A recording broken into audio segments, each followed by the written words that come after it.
para concursos, para a LESP, Lei 866 de licitações. Bom, o que eu vou ler agora é sobre sanções agora. O que eu vou ler agora é sobre sanções agora. Bom, primeiro eu vou ler um resumo antes de ler as coisas da apostila. O resumo do capítulo de sanções diz assim: sanções administrativas são advertência, multa e suspensão para licitar. Explicando cada uma, a advertência é uma sanção mais branda, cabível por faltas leves. A multa é uma única penalidade de natureza pecuniária, e é prevista a multa de mora decorrente de atraso injustificado na execução do contrato, e o multa decorrente de execução total ou parcial do contrato, e pode ser aplicada concomitantemente às demais sanções. E por fim, a suspensão para licitar de contratação e contratar e declaração de inidoneidade. Essa sanção é aplicada pelas falhas graves. Legal, né? Daí, vamos responder 4 questões de sanções para dar uma ideia aqui. Criar questões na cabeça. Primeira, pela inexecução total ou parcial do contrato da administração, pode aplicar sanções, certo? Quais são as sanções que são para... Daí esse aqui você tinha que lembrar o nome da sanção, quer dizer, qual sanção é aplicada para certos casos. Os casos aqui é inexecução. A sanção, nesse caso aqui, é uma suspensão temporária da participação em licitação, de impedindo o contratante de contratar por 2 anos. Eu acho que esses prazos estão estranhos, mas vamos para o próximo. Declaração de inutilidade para licitar ou contratar com a administração por prazo não superior a 3 anos.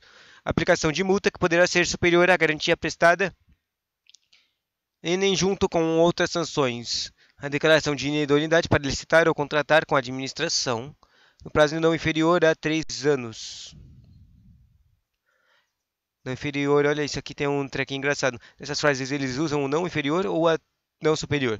Daí eles falam um número que é 2 ou 3 anos, né? Uhum. A suspensão temporária de participação em licitação, impedimento a contratar com a administração com prazo não superior a 2 anos. Eu vou falar de não inferior a 2 anos aqui. E erramos, era o não superior a 2 anos. Ou seja, claro que se você pensa que não inferior, significa que o cara vai ficar com mais 3 anos sem probabilidade de licitar, né? Vai ficar com o cara totalmente. Bom, próxima questão.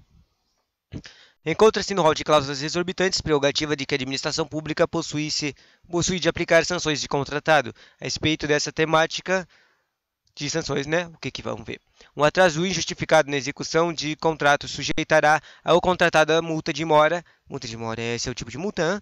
Conforme previsto no contrato, mas impedirá que a administração aplique outras sanções mencionadas na lei. Errado, não impede a administração de outras sanções. Segundo, a pena imposta será duplicada quando os autores dos crimes previstos. Duplicada? Da Lei 866 forem ocupantes de cargo de comissão ou função de confiança em cargo de administração. Sim, na verdade tem várias vezes esses tipos de casos em que se o ocupante que causa os problemas é alguma pessoa chefe de chefia, aumenta as coisas, né? Mas isso é normalmente coisa de pena. De pena, sabe? De administrativa, de um crime administrativo. Será que isso aí aqui também faria? Espera. Isso aqui tá falando de autores de crimes, então tá certo isso aqui. Forem ocupantes com corrupção, será duplicada. Na verdade, já que isso aqui é um crime administrativo, essa coisa aqui de aumento de pena de crime administrativo, ela normalmente é duplicada e também tem aumento de 1/3. Eu não sei dizer qual seria aqui. Então, mas isso aqui tá certo. Provavelmente tá certo. Próxima questão. Próximo enunciado. Quer dizer, de acordo com a jurisprudência, eu não sei nada de jurisprudência, a penalidade da suspensão de contratar não produz efeitos apenas em relação ao ente federativo sancionar, mas alcança toda a administração pública. Por que alcançaria toda a administração pública? Isso aqui deve ser uma loucura. Não vou ler isso, não. Não dá nem para chutar isso aqui, não, porque isso aqui é muito ambíguo para mim. Próximo. Pela inexecução total ou parcial do contrato da administração, poderá, daí ex ofício. Ex ofício significa depois. Independente. Quer dizer, ex é antes, né? Antes do final, né? Ou seja, pela execução total ou parcial, se a cara não terminou o treco. Daí ela pode, ex ofício, antes do término do treco, né? Independentemente de prévia defesa aplicar. Não, tem que ter defesa, tem que ter defesa. Nunca tem essas coisas de independentemente para defesa. Mas, aplicar ao contratado uma sanção de declaração de indeniidade para licitar ou contratar. Errado. Tipo, é possível que o cara não conseguiu executar por causa que tinha vários problemas na empresa ou vários problemas apenas de equipamento e coisas. Que trecos. Por outro ponto, a multa aplicada após regular o processo administrativo não poderá ser descontada da garantia do respectivo contratado. Multa não pode ser aplicada da garantia, eu acho que isso está certo. E acabamos errando, era aquela coisa de jurisprudência super ambígua. Vamos ao próximo. Questão de advogado. Pela inexecução total ou parcial do contrato, a administração poderá o quê? Poderá garantir da prévia defesa aplicar sanções contratadas ao contratado dentre elas. Quais são as sanções? A gente já apareceu duas vezes basicamente a coisa de inexecução total ou parcial. Elas disseram que mesmo uma suspensão temporária de contrato. Deixa eu ver se tem aqui alguma coisa de suspensão. A primeira de suspensão. Suspensão temporária de participação em licitação e impedimento de contratar com a administração pelo prazo não superior a 2 anos. Essa aqui é literalmente aquela que estava lá no primeiro, né? Vamos ver se está certa. Está certinha. E última questão é uma de auditor. Em virtude das chamadas cláusulas exorbitantes da administração pública, para rescindir unilateralmente o contrato por motivos de interesse público, não sendo devida a indenização do contratado. É devida à indenização do contratado. Tem a faculdade de realizar a alteração unilateral de contrato para modificar sua natureza, especialmente quanto ao objeto, razão pela qual pode transformar um contrato de compra e venda em contrato de doação. Errado. Tem o poder de reter a garantia exigida de contratado após a execução integral.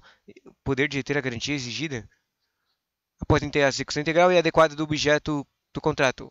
Obviamente, não pode, a administração não pode reter a garantia. Na verdade, nem tem mais essa prerrogativa de garantia, né? Eu tinha esquecido.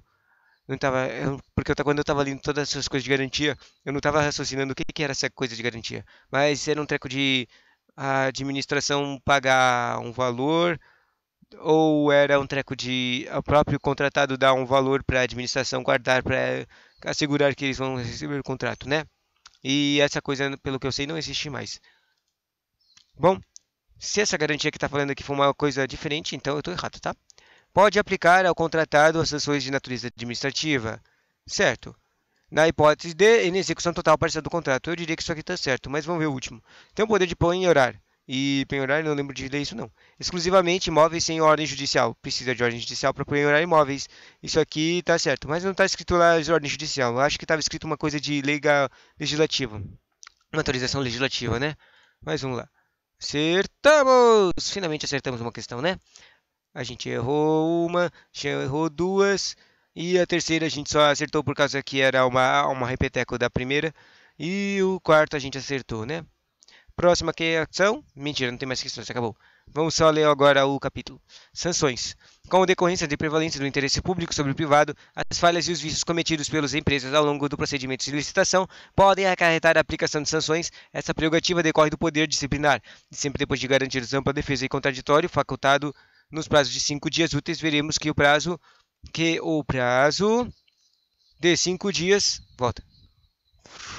Veremos que o prazo de impugnação dobra quando da aplicação da sanção de declaração de nulidade. Além da rescisão contratual pela inexecução culposa por parte da empresa, o artigo 87 registra as seguintes penalidades administrativas: uma advertência, uma multa, suspensão temporária e declaração de nulidade. 4 carinhas. Daí, falando de cada um. A aplicação das penalidades não pode ficar sob o poder discricionário do administrador. Afinal, não pode o administrador escolher entre punir ou não punir, que é um ato vinculado essas pessoas. O que pode acontecer é que, pela circunstância de não haver uma tipificação fechada ou certa adequada, há a existência de certa margem de discrição da gradação das penalidades. Daí a advertência. O que é isso? É um tipo de sanção mais branda, cabível pelas faltas leves, em outros termos, desvios que não provoquem prejuízos significativos ao serviço, devendo a advertência ser anotada no registro da empresa, inclusive para futuras comprovações de residência.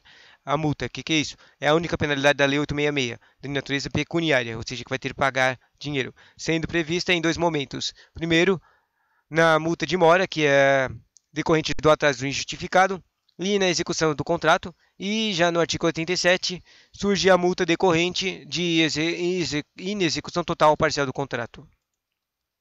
Multa. Ainda da relação de multa, citamos 3 particularidades. Primeira, segunda e terceira. A primeira é que a multa prevista só pode ser exigida se houver uma previsão no instrumento convocatório, ou seja, no edital ou carta convite ou no contrato que existia aqui, pode ter multa, se na não realização do contrato. A segunda, é que pode ser aplicada conjuntamente com as demais sanções que tem aqui no treco. Advertência, multa e também as proibição de contratar, né? Que aparece várias vezes juntas. E nesse caso, a administração pode aplicar a advertência com mais multa ou uma multa com suspensão temporária de mais multa. Mas isso mesmo, pode a administração aplicar advertência, multa ou suspensão temporária e multa. Bom. E o terceiro e último é que corresponde aos ensinamentos de que as multas não podem ter caráter autoexecutório, pois, de acordo com o parágrafo 2 da lei de multa, quer dizer, do artigo da multa, a multa poderá ser descontada da garantia do respectivo contratado no artigo 56, independentemente da interpelação judicial e somente se a garantia for prestada em moeda corrente. Um exemplo, uma calção em dinheiro. Portanto, inaplicável o desconto de forma auto-executária nas causas de fiança bancária, calção real de segunda garantia. Olha, isso aqui apareceu uma coisa aqui que tinha caído na pergunta, né? Essa coisa de garantia pode ser descontada. Quando a gente leu a questão, a gente já falou, assumiu que não podia ser descontada, mas está dizendo que pode ser descontada, mas só quando é de um tipo específico, o tipo de moeda corrente, que é uma calção em dinheiro. A garantia foi paga em uma moeda corrente. Então, pulando isso, no tocante à suspensão para licitar e contratar, a declaração de inodoneidade destaca-se do que são sanções aplicadas pela prática de falhas graves. A seguir é rápido paralelo dessas duas penalidades. As duas impedem a participação das empresas em licitações e também em curso e celebração de futuros contratos. E, quanto à abrangência, a declaração de inodoneidade é maior, pois, enquanto a suspensão é válida apenas para o órgão da entidade licitante, ou seja, o contratante, a declaração gera efeitos também na toda a administração pública. Olha, tinha uma coisa lá na questões de coisas de efeitos em toda a administração pública, entendida como todos os órgãos e entidades de todos os entes da federação.